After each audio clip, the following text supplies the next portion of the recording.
That is the peach tree right there, and all the herbs around it right there.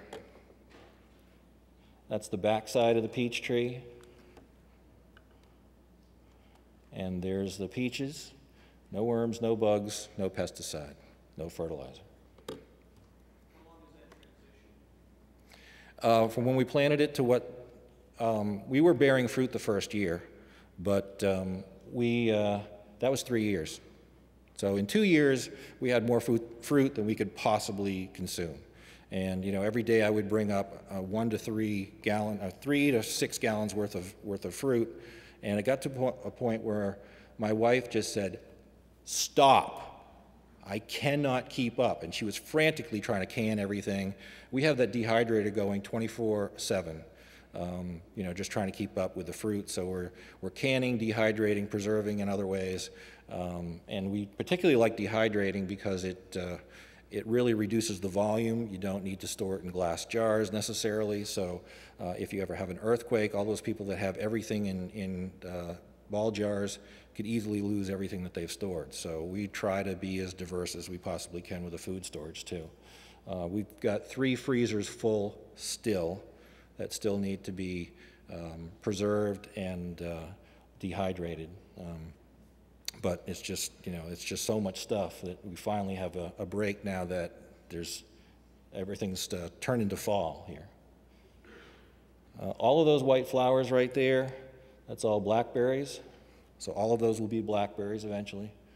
And that's just kind of looking back down the hill. So you can see, anybody looking at that would not think that that's a garden. It just kind of looks like overgrown underbrush. What would there wouldn't be any food there for somebody, or they would think that the house is probably abandoned, they abandoned the yard, it just let it go, so nobody's really going to bother that when they walk by it. So in 2 years, that is the apple tree that we planted, that is the grape, and that is what it looks like 2 years later. We went from this bare red North Carolina clay to that in 2 years. And that's how it looks today. In 2 years, we started with that little hole, and that's a little duck pond, which also stores water for me and my crops if I need it. Very nitrogen-rich water, since the ducks do what ducks do in the water. And we've got fish in there as well, so they all work well together. And if we needed to, we could eat the fish. And in 2 years, we went from this to that, all without fertilizer, without pesticide. Okay, so that's a little baby goat and our 2 dogs here. Secret Gardener Survival is available on Amazon.com. You can get it in hard copy, you can get it in the Kindle format, you can also get it at Barnes & Noble in a Nook format. It's very detailed, step by step, full of color pictures, against the better judgment of my publisher, who said that's going to be really expensive, and I said, it's much better if we show people exactly what it's going to look like step by step and how they can do it. And I've had overwhelmingly great response from people who bought the book who said this is just the greatest thing they've ever read. I had one guy who was 90 years old who said he's been searching for a book like this his entire life, and he finally found something. Hard for me to believe, but just really glowing praise. Or you can also get the book on my website, which is secretgardenofsurvival.com. Before I came here, I ordered some books because I knew I was going to be speaking here, and at 6 o'clock, I got a notification that it's in my driveway. So I was already here before that happened. So we do have, I think we've got 14 books back there. I would be glad to sign them if you want to. I know Jan sells the books for $29.95, which is what they are on Amazon. Because I couldn't get the other books here, if anybody else wants them, if you want to give us the money for them, I'll take your name, your address, and we will ship the other books to you, and I'll eat the shipping and the tax on it. So, pardon me? No, I will not be here tomorrow. No, I'm about 2 hours away from here. So, and I've got, unfortunately or fortunately, I've got 40 animals that I have to get in the morning, or get out in the morning, milk, feed, get out to pasture, and then at night I've got the same 40 animals I have to get in before the predators are out. So you can find out about us on Secret Garden of Survival or secretgardenofsurvival.com. Or we've got social media, YouTube, LinkedIn, Facebook, Twitter, all of that stuff. And also I've got a new book that will be coming out on Thanksgiving, and that's going to be The Secret Greenhouse of Survival, and basically it's going to be a camouflage greenhouse that you can use to preheat your water, to grow your crops, and it basically looks like an add-on porch. And pretty inexpensive to build. So, questions? Yeah. Does your book go over soil preparation for planting of specific types of plants? It really shows you right down to the best way to dig a hole. So, I mean, I try to show all of that stuff to people because you're dealing with fruit trees, you're dealing with perennial stuff. It's not just going through in mounds and you know, planting vegetables that are going to have a 3-month lifespan. This is for 30 years worth of food. So I go through and show you what you need to do.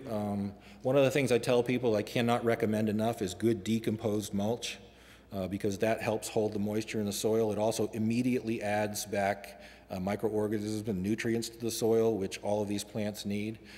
So that's a really important thing to have to make everything work together.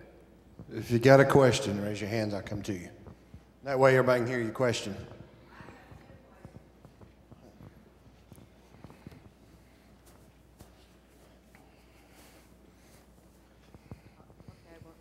No political announcements.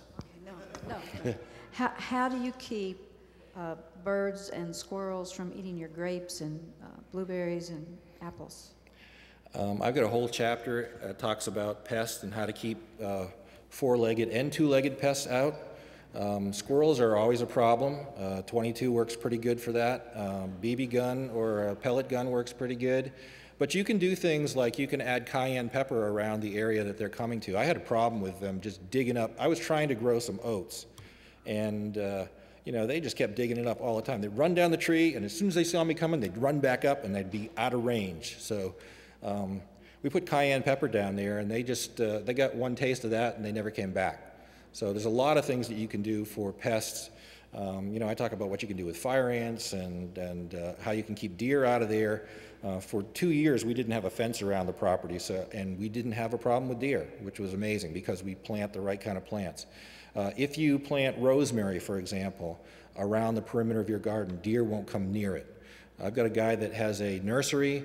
He's got one area fenced in where the public can see, another side fenced in, and then he's got 2 completely open areas out to the woodlands, and he can see the deer trail going around his garden or around his nursery, and there are so many plants in there that they would just eat right down to the stalk. But they stay away from it because you plant things like rosemary. You can also use blackberry as a great natural barrier and a great perimeter fence. Not only do you get blackberries, but if you've ever tried to walk through a blackberry thicket, and it's prolific, it grows really fast. You know, most deer, raccoon, and people don't want to go through it. So you can stop your 4-legged pest and your 2-legged pest, and it's a great thing to have. Except for asphalt areas, are there any places that you couldn't do this? Pardon me? Except for an asphalted area, is there any place that you couldn't grow this? Not that I can think of. I mean, you know, you can't do it on a rock, but, you know, but it really works. I mean, I had North Carolina red clay. I mean, you ask people what grows in that, and people say nothing grows in it. So, you know, when you add the right things like the decomposed mulch to it, and you dig the holes right, and you have the right system, it all works. Because, you know, that's where things started anyway, and with nature. So. You talk about the mountain mint, and I've tried to purchase some, and I was wondering, in the wild, there's hundreds of varieties of it, evidently. Which one do you specifically grow, and where did you get it? One of the best things you can do is find somebody in your area that's got a locally run nursery. You know, When you buy stuff from the big box stores, unfortunately, they prop them up on drugs. They bring them through, they basically drive them 1,500 miles to get here. They may have come from Washington State, and they will have and sell varieties that just are not native to this area. So if you have a local person you can trust that understands permaculture, that's a great asset to have. I've got a guy down where I am, it's 2 hours away from here, but he sells a tremendous amount of product because he really understands this, and he doesn't use fertilizer, he doesn't use pesticides. He propagates stuff that is indigenous to this area, so when it grows, it's going to grow. A good example of that is apple trees. There are apple trees in the Northeast, there are apple trees down here, there are apple trees down in the South, as far south as Texas, and those trees will grow here, but they may never set fruit. The trees in the north need a certain number of chill hours, and that's a certain number of hours that are below 45 degrees before they will set fruit or blossom. Or there are certain ones that if you move them up north, they would flower, and then there would be a frost, and all of that stuff would die. So you've got to get plants that are indigenous to this area, that grow here naturally, and the best way to find that is to get a local nursery with some people that really know what they're talking about. But if you send me an email and ask that question, I'd be glad to this guy isn't that far away, and there are people coming from Asheville all the time to buy stuff from him. So he's got mountain mint. I bought it from him. Once you get it, it's extremely easy to propagate, because the first year it starts as a little teeny tiny plant, and then it grows up and it kind of falls over on its own weight, and it drops seeds right there. And this is how these plants expand. So it drops seeds, and then next year there's all kinds of little ones all around this central one that you can dig up and you can move throughout your yard. So I've got, I probably started with 3 or 4 mountain mint, and now I've got 20-something. Excuse Yeah. me. Yes, the blackberries, were they wild? I've got wild blackberries, and I've got blackberries that I bought that were thornless, and they produce bigger fruit. But we grow both, and we get fruit from both. How about carrots? Were they wild carrots, or were they? I'm sorry, I can't hear that. The carrots, were they wild? Were they a wild edible carrot, or? Oh, the carrots? Yeah, the picture you showed. No, they were carrots that we got from seed. They were heirloom. Okay. They just did really well in that environment. It was just amazing to me. I mean, my wife stood next to it, and she didn't want to be in the picture, but it was like right up to here. She's 5'3", so just amazing.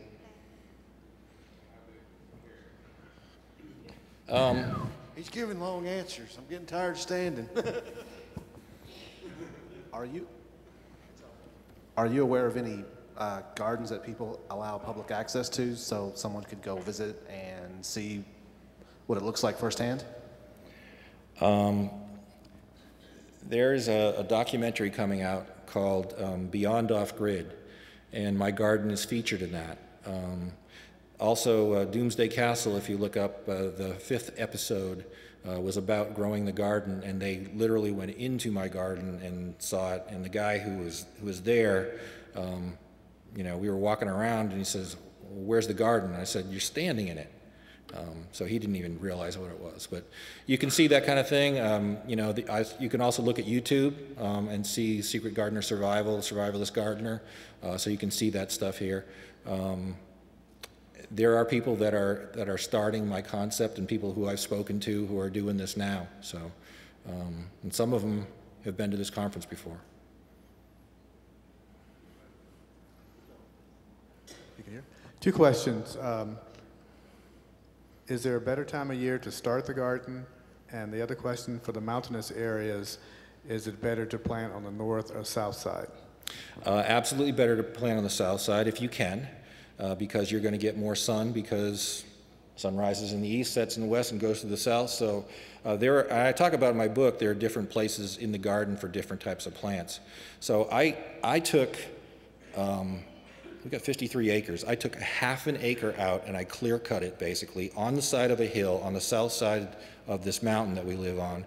And I've got a mature oak forest on either side of me, and those oak trees are really tall. So in the morning when the sun rises in the east, there's shade on that side of the garden, but that's really sunny. It's also where my bees are, because you want them to get sun first thing in the morning because it wakes them up and they get going and they get to go into work. During the day, the sun comes to the south and you've got full sun in the entire garden, so the stuff in the center is getting full sun really all the time. And on the west side, now this side is shaded because of those tall trees, and this side gets a lot of sun. So there are things that do better in the afternoon sun, things that do better in the morning sun, things that do better with full sun all the time. So you can plant those type of plants in those areas. And I did a lot of experimenting and a lot of trial and error stuff. And what I did is I started with a couple of berms, and then I replicated what worked well down lower. So we ended up with 7 of those terraces, and you know, basically my book talks about all that stuff. So I think that was one of your questions. South side and time of year to start, great question. Because they're perennials, as long as the ground's not frozen, you can start anytime. So, you know, you can plant your berry bushes and your fruit trees in the late fall, even when there's no leaves on them. You can also plant them in the spring, you can plant them in the summer. But you know, if you plant them in the late fall, they will start growing roots, and they'll be better established when spring comes around. So you don't have to wait for spring like you typically do with annual vegetables. When I live on a side of a mountain where I have east-facing, north-facing side, I mean, I don't get direct sunlight till after 10 o'clock in the morning. So should I do like a sun mapping, kind of keep track of, like with a sketch of where the sun is falling across to help me pick a spot for this garden? Yeah, if you can't clear out a certain number of trees and you basically have what you have, because a lot of people have neighbors around them and that kind of stuff, yeah, it's a great thing to do. I mean, you know, the first thing I tell people to do is observe. See where the wet spots are, see where the dry spots are, you know, see what's muddy and what isn't, and where the sun comes and at what time of the day. And you know, when you're planning your garden, you finally figure out, okay, I'm going to put plants here, here, here, here, here, and these guys go together, and then you basically create this little map, and then you just work the plan from there. So Is that covered in your book? Yes. Yeah. Okay. And I'm building 3 greenhouses that I've procured, and so a lot of these plants, they have to be replaced each year, like the carrots, the Right. stuff you're harvesting out. So, you know, do you start like very early as long as you can keep your hothouses warm? We've got a greenhouse, and we last year my wife took they were all heirloom seeds and did about 400 seedlings, and it was beautiful in the greenhouse. There's just everything was growing, and I didn't really think about how many holes I had to dig for 400 seedlings. And because you're not planting in rows, you kind of intermingle them with other stuff. So I don't plant tomatoes all together. I plant a tomato here, and I plant one over here, and plant one over there. So, you know, they have a chance to have that symbiotic relationship. One of the biggest mistakes I made early on was I had some potato plants that I hadn't planted. It got to be late in the spring, and I was tired. I got lazy, and I said, you know what? I'm just going to plant these in a row. So I did. I took one of the lower berms where I had nothing else really growing, and I planted these potato plants down there. And they came up, they looked good, they were beautiful, nice and green. And one morning, I walked down to that berm, and the first plant I came to had not a single leaf on it. It was all down to the stems, just looked devastated. The next one, not a single leaf on it. The third one, not a single leaf on it. I figured deer had gone through and just wiped it out. But the fourth one was covered with Colorado potato bugs.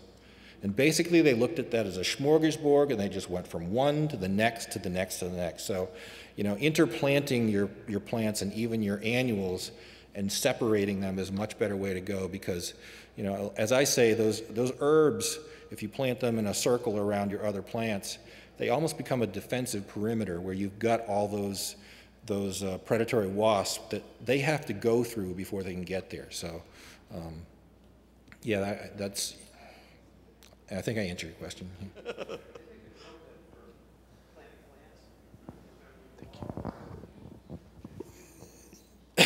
Yeah, well, I've got a little spade thing, but you still got to bend over and you still got to plant all that stuff. And 400's a lot of plants to have to get in the ground. Do the goats figure in an active role in all this? The goats take a very active role in it. Now that I have 40 animals, and as I told you, I spend majority of my time shoveling poop, that's a great fertilizer to add. So I've got that poopy pea straw from all my animals, and I can put that out there, and I don't have to get decomposed mulch anymore. The goats kind of have their own area, and goats really aren't grass grazers like cows are. They prefer leaves and trees and bushes, and they're great hedge trimmers. So they're really not in my garden. The ducks are in my garden all the time, but they're not really in my garden during the growing season. But after everything was gone, after all my stuff was gone, they go in there now and they're trimming everything for me. So when people ask me, do I trim my trees, I don't have to do it, the goats do it. And again, they're making protein from that. Anybody else? If you bought a book, I can sign it. If you're interested in getting one and having me sign it, you can order one with Survivor Jane back there has got the table over there. So we can take your money. You can also get it on Amazon. You can also get it on my website, secretgardensurvival.com. So thanks very much. Appreciate it. Rick Austin, ladies and gentlemen. You're great, man. Told you your jaw would drop. Wanted to let y'all know that our vendors and the vending area is in that building. No, that's the lake. I'm seeing the reflection.